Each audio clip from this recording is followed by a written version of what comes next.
Salinas at the California rodeo. At the California rodeo. Oh yeah. Howdy, welcome to Saddle Up Salinas. I'm here hosting. I'm Mandy Lindquist with Amanda Gentilini. And we are so honored to have Jake Barnes, a legend in the team roping, here with us today in Salinas. We are coming to you from behind the bucking chutes, getting ready to start slack. And this is definitely behind the scenes. But Jake, welcome. We're so happy to meet you. Thank you. Yeah. Can you tell us how many years you've been coming to Salinas? Well, I started my pro career in 1985, and I've been here just about every year. I'd say we can consider you one of the OGs. Yes, yeah, absolutely. Yes. And so team roping, obviously, that's kind of what we're known for. Can you tell us a little bit how it feels to be a team roper at Salinas? Well, this is one of my favorite rodeos of the year. I'm semi-retired, but I love coming to Salinas mostly because the conditions. It's a different style of rodeo. It's a big arena, long score. You compete on 5 head here, 4 plus a finals, and then also I get to compete in the gold card, which is a century rope, and both guys have to be over 50 years old. So I actually get to compete in 2 different categories here. So, and it's just to come to Salinas, the weather, because everywhere else it's so hot during the summer. You come over here, and as you know, this morning, you might need a little light jacket or a sweatshirt. Maybe both. I would take another sweatshirt. Yes, absolutely. So you're reigning champion of the gold card roping, correct? Yeah. Yes, correct. Yeah, With Clay O'Brien Cooper, my partner. He couldn't come this year, so I'm only competing. Well, I actually am going to rope in the Century also. A guy got hurt, so I'm going to fill in for a fellow. So I'm going to rope in the Century Sunday morning. Okay, well, and I know you have a lot of stats. I just don't know all of them by heart. Can you tell us a little bit about your career accolades? Well, 7-time world champion team roper. I've been to the NFR 27 times. This is just basically my whole life is rodeo. Started as a kid and started as a pro in 1980, and now I do mostly do roping schools and go down to Las Vegas to the World Series finale finals and compete there during the NFR. Wow, that's awesome. Roping schools, that's really neat because you have been doing this a long time. You've obviously been so successful, and you're just sharing all that knowledge with the young and up and coming kids, and that's what's going to keep this sport going. And most definitely. Yeah. So what's your favorite thing about Salinas? Tri-tip. Ooh, weather and tri-tip. Weather and tri-tip, and a lot of people say strawberries. Yes, strawberries also. And another thing, what's so great about this? Salinas has a wonderful hospitality here at their rodeo. Thank you. Yeah, they do a good job. We saw people eating biscuits and gravy earlier. We wanted to go in there. Yeah, we thought someone might bring us a plate, but we haven't had any luck with that. No. Team roping here, it is unique. The long arena, right? You're coming out of both the header's side of the box. We talked a little bit earlier about the score and the start and how you read the start here and shoot, run, cattle. I mean, that kind of makes it a Cowboys rodeo, kind of fun. It is, yeah. It's a 30-foot score, so obviously you got to let the steer out there quite a bit further. And anywhere you go, it's the luck of the draw. You have to draw good, but roping five head here, it averages out. So the big thing is trying to get to the finals on Sunday. Yeah. This is day 2. How'd your team roping run go yesterday? We had one that was strong that run. We were 11, which is, it's not out of it, but we're a little bit long, so we're going to have to draw. We're going to have to draw a couple pretty good ones and make pretty good runs to kind of keep ourselves in the hunt. And who are you roping with? I'm roping with a young boy, a 22-year-old Calvin Taylor from Texas. Okay. And how did you get hooked up with him? I've known his dad forever. Yeah. Okay. Yeah, and I roped with him one time down in Arizona this winter, and we won a big roping down there. So Clay decided that he didn't want to come, so I called Calvin up, and he said, I'd love to come. He said it was on his bucket list to come to Salinas. Oh, perfect. Well, there you go. He's only 22, and that's his bucket list to come to Salinas. And getting to rope with you. I mean, what else could you ask for? That's awesome. That's pretty good. Yeah. How important would you say your horses that you're riding like at rodeos like Salinas with a different setup like this? Well, obviously, anywhere you go, the Yeah. horse is really, really important. But, you know, like I said, you can have the best horse in the world, and the luck of the draw comes into play. So, Yeah. you know, I would almost have just an average horse and be lucky and draw really good. There you go. Yeah. Which means a steer that doesn't, you know, with that kind of score, you got a steer that runs really hard. He's going to take you further down the arena. You know, you get a steer that doesn't run as hard, you're going to catch him faster, and you're going to get a faster time. Right. So tell us about the horse you're riding here. The horse I'm riding here is a 7-year-old gray horse that I purchased this winter, and he's become my number one horse. What's his name? His name is Slick. Oh, like it. So you mentioned Clay's not here. Who else have you roped with over the years the most? Oh, mostly Clay. Clay. I've Okay. made the NFR with different guys. You know, I've been really, really fortunate. I've got to rope with a lot of the very best healers in the world. I got to rope with Leo Camarillo, which Oh, is yeah. a household name in team Absolutely, roping. yes. He's Yep, from he's in our California. Hall of Fame. Yeah, I've roped with Walt Woodard. I've had, you know, I've roped with young guys. I've roped with the older guys, and so Junior Negator. Oh, yeah. Yeah. Yeah, we got a lot of those guys here, which is so awesome, so fun to watch. Okay, any superstitions? No, not really. You know, years ago, my dad was, you know, big on superstition about putting the hat on the bed, and, you know, you never passed the salt, you know, or you threw salt over, you know, if someone handed you the salt, you'd throw it over Right. your shoulder or whatever.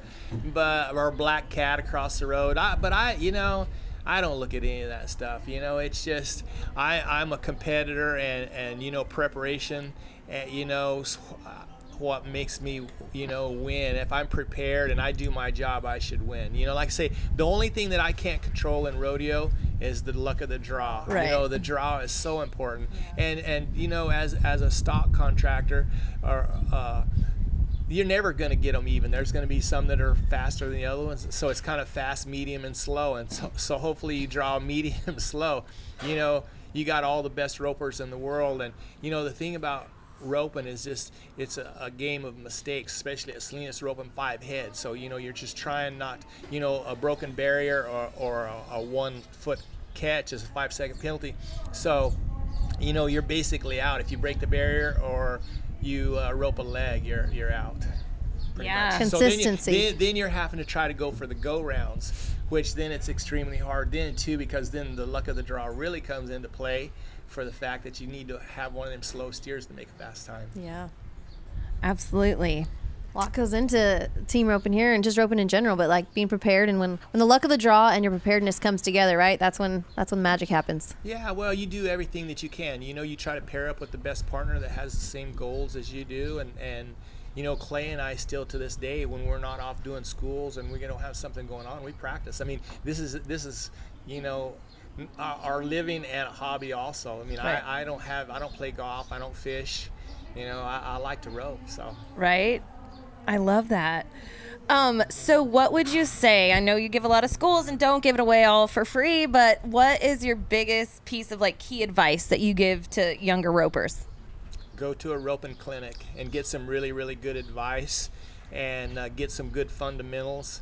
And like I say, you know, then it's just the preparation and working hard. You know, I come from a small town in New Mexico, and there was no good, you know, great ropers up there. But I got the opportunity to go to college in eastern New Mexico, and I got around better ropers, and you know, taking advice, you know, from you know, your peers or someone that's older that actually knows what they're doing. You know, a lot of times, you know, kids that come from a home that's not rodeo orientated, and you know, the parents are always coaching them, you know, and they don't even know what they're talking Right. about. They're on the sidelines coaching them, and so, you know, I have, for one example, I had a son that played college basketball, and he almost made it into the pros. And my wife took him we lived in Phoenix, and she took him to a camp, Eddie Johnson camp. And he learned really, really good fundamentals from him. And, you know, as a parent, you know, I was guilty as anybody when we go out on the basketball court. You know, I'd tell him, do this, do that, you're doing this, you're doing.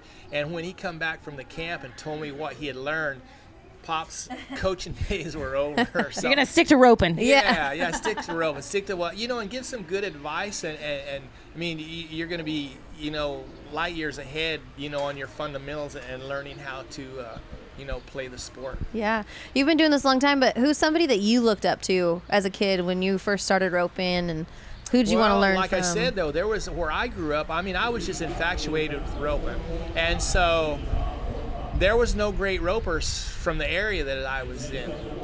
But there was a magazine from here in California. It was called the Roper Sports News, and so that was our source of information because we had no, there was no rodeos on TV. Well, I think they'd have the Heston,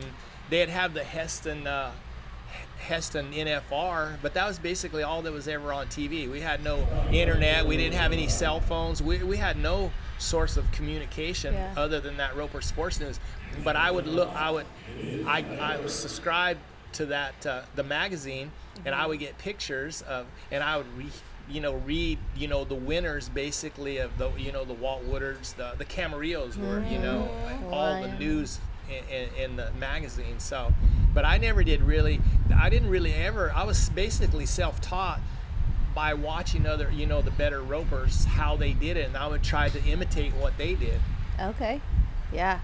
That's incredible. I love this. I didn't know any of this, so thank you for sharing. And like you said, I mean, team roping originated, but California was where a lot of the team roping was for a long time. This was where all the top team ropers lived in California. Yeah, and now it's transitioned quite a bit, hasn't it? Mostly Texas now. Texas. Yeah, everybody's leaving California. Yeah. But you mentioned you lived in Nevada. What took you to Gardnerville? Or you live in Nevada? No, I lived in Arizona for probably 35 years. And Clay moved up there about 10 years ago. And I ended up selling my place in Arizona, and I was in between places. And he, why don't you come up here for the summer? So I came up there, and it's a hidden jewel. Yeah, it's Gardnerville, beautiful. Nevada. It's right up against the Sierra Nevada. It's only 20 minutes to Lake Tahoe. And so we end up we'd bought some property we were going to build there in Arizona, and we went up to Gardnerville and we started looking around, and we bought a place up there. And so and then I'm a snowbird. I go back to Arizona well, plus there's a lot of ropings in Arizona in the wintertime. Good place to be in the wintertime. So, I mean, that's the hotbed of team roping, from November till the 1st of April. Yeah. Well, we sure appreciate you. We're honored that you come back to Salinas every year and rope here. We love to see your name in the program, and we hope that you have a really good week, and we see you on Sunday. Oh, I hope so. Get another sling you spuckle. said about the positive things in Salinas. I mean, everything's perfect here, other than the parking. My goodness, I know. You're outgrowing the That's the thing, we're not getting any more space. Rigs keep getting bigger. And we added more team ropers this year, and so that added, and we added the breakaway. Oh man, it's just so. So there's just you can only have so many rigs. You got to get here early, right? Yeah, get here early, get parked. Exactly. The town grew up around us, Yeah. and now that's the biggest restraint is the space for parking. But we'll give the feedback. Don't worry. We've heard some. Well, I mean, it's hard, It is. no matter what. But that's Yeah. Man, I wish all rodeos were like this rodeo. You just went here for a whole week and just, just the conditions and more so the weather. The weather's so nice.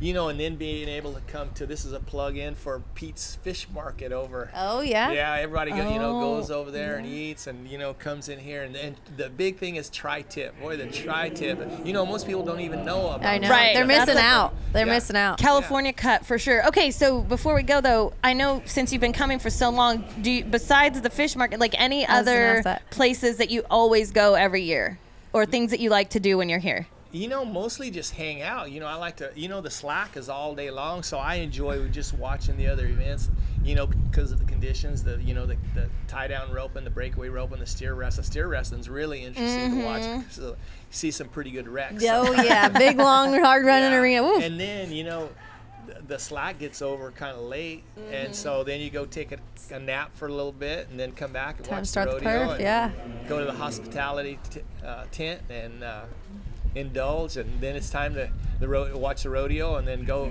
back and do it again. Yeah, I'd say you've got one your of my- routine. Yeah, right. I'd say Yeah. one of my favorite things, even working here, is that everybody or a lot of people are here for a few days, where you don't really get to have that at other rodeos, right? Because you rope one every day. So all the team ropers and then other folks coming in and leaving, but you get to visit and Right, spend time with yeah, your friends. Yeah, exactly. You know. Well, and back in the day when my family was young, my family would come here and spend time here. So it's like a vacation, actually. You get to rodeo and be on a vacation also. I love it. Tell us a little bit about your family. My family, I have 5 children. I have 3 boys and 2 girls. Oh my gosh. Yeah, and none of them followed in my footsteps. I made them all ride. I made them, but this is a for the people that don't know rodeo is a tough lifestyle. You're gone away from home. If you're actually truly competing and making a living, rodeo, and you're gone a lot, and so you're away from your family a lot. And so I wanted something a little more concrete for my family. I made them, and they roped and rode and done all that, but I wanted them to get a good education and get a good job and be able to support themselves. Well, I bet they like watching you though. Oh yeah, for sure. Yeah. You said you're semi-retired. What other rodeos do you have on the schedule for the rest of the summer, fall? Haven't got anything planned right now. I went to the rodeos that I went to Sonora, I went to Livermore, No? and I went to Fallon, and basically those are close. And I went to Reno, and then Oh, here. yeah. So this is kind of my rodeo career. There you for the go. year. I love it. Well, you get to pick and choose now. That's right. That's the yeah. nice Yeah. part now. Yeah. Yeah. Well, it is so great to meet you. We really Yes. do appreciate you taking the time.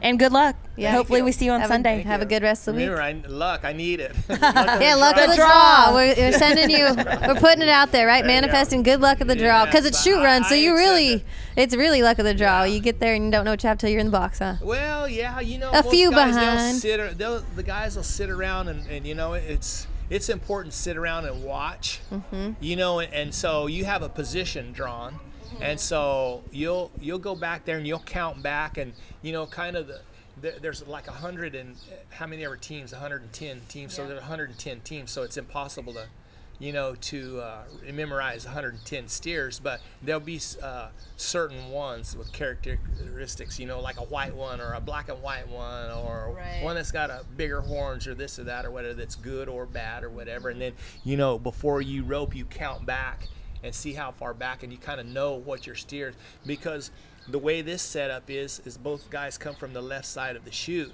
and everything's enclosed, and you can't get over there to really see, so you count back and kind of you can see your steer before he goes in there, about 10 back.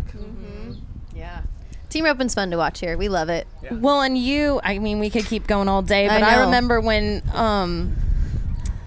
Jim Rodriguez used to write, they wrote the names On on the the wooden board back board? there, and then they called your Old name man. out. Oh, Yes, yeah. Old Oh, Man yeah, Jim. yeah. Yeah. I love it. Well, Yeah. thank you for being part of the legacy and Yeah. Yes. My history and all of that. And good to meet you. All right. Thank you, Jake. Thanks, Jake. Thank you all. Please keep liking, subscribing, and tuning in to Saddle Up Salinas for behind-the-scenes content at the California Rodeo. Saddle up. We'll see you next time.